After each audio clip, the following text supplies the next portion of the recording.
What's up YouTube? Welcome back. In today's video we're going to be talking about the latest firmware update that I'm super stoked about from DJI for this little guy here, the OSMO Pocket. So if you've watched any of my videos or if you're subscribed to my channel, you know that I absolutely love this little camera, and it just keeps getting better with firmware updates. So in this latest firmware update, the reason it's so huge is we are now capable of shooting hyperlapses within the camera. So before we could shoot time lapses and we could shoot motion lapses, now we can shoot all three, right? So if you don't know the difference between a time lapse, a hyperlapse, and a motion lapse, it's pretty simple. So a time lapse, you generally have your camera locked off on a tripod and it's a static shot as you're shooting a scene at different intervals. A motion lapse is essentially the same thing, except your camera has a little bit of movement in the shot, whether it's sliding left or right, zooming in or out, or panning and tilting. Now hyperlapse is literally like if Usain Bolt grabbed a hold of your camera as you're shooting a time lapse and sprinted as fast as he could in one direction. That's generally what a hyperlapse looks like. So a hyperlapse is sort of almost like a motion lapse, except with a broader range of motion, right? So you're actually moving through a space as opposed to having movement in a locked off spot. So historically, getting a hyperlapse with a camera was a royal pain in the butt, because normally you would have to carry around a tripod or carry around a monopod and you would be taking still images. So you would have to take a picture, walk 5 feet, take a picture, walk 5 feet, so on and so forth till you got to the destination, and you would have to make sure that none of your camera values changed, like your ISO, your aperture, and all that, and you would have to make sure your camera stayed level so it wasn't, you know, your image didn't look like this. So now that you're able to capture it in a camera like this, not only does it have the gimbal on it to keep your image steady, but it does all the stitching together in camera, so it dramatically decreases the time that you would spend in post. So to get into hyperlapse mode on this camera, all you do is you swipe to the right, and where you see, you know, photo, video, and time lapse, you would swipe right on time lapse, and you would go through, and now you can see you have motion lapse, time lapse, and hyperlapse options in there. What you want to do is you want to select hyperlapse, and that automatically puts you in hyperlapse mode.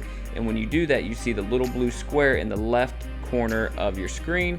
You click that, and that right there will give you the different speeds of the hyperlapse. It goes all the way from 2 times speed all the way to 30 times speed.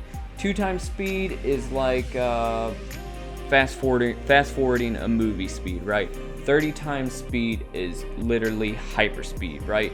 And 15 times speed is Usain Bolt, right? So anywhere from 15 to 30 times is normally where I think you get the best bang for your buck shooting a hyperlapse with this camera.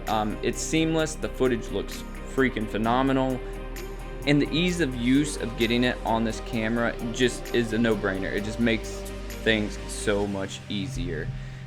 So the reason you would use hyperlapse is it really allows you to shoot a lot of, you know, information in a very compressed amount of time. So like, let's say you're traveling from Brooklyn to Manhattan, right?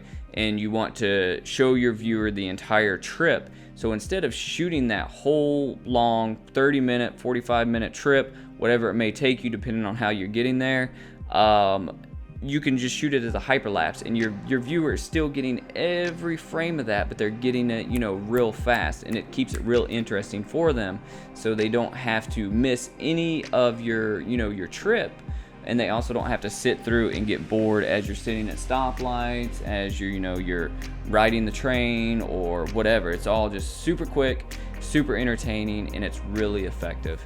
So my thoughts on it are, guys, if you have not bought this camera for any other reason, just the hyperlapse, the time lapse, and the motion lapse features of this is definitely worth buying to have in your kit, because that is literally going to up your production value of any videos that you make. Just throwing that in there from time to time really helps out.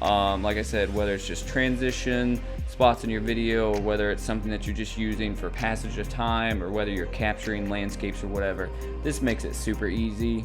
And like I said, it's a no-brainer. I absolutely love this, and it just keeps getting better and better. So what do you guys think? Are you guys impressed with the hyperlapse feature? Are you going to be using it? Have you used it? If you have a video, definitely link me in the comments. I'd love to see your hyperlapses. Let me know, do you guys think that this is a hit or miss for DJI? So if you're not subscribed, go ahead and subscribe.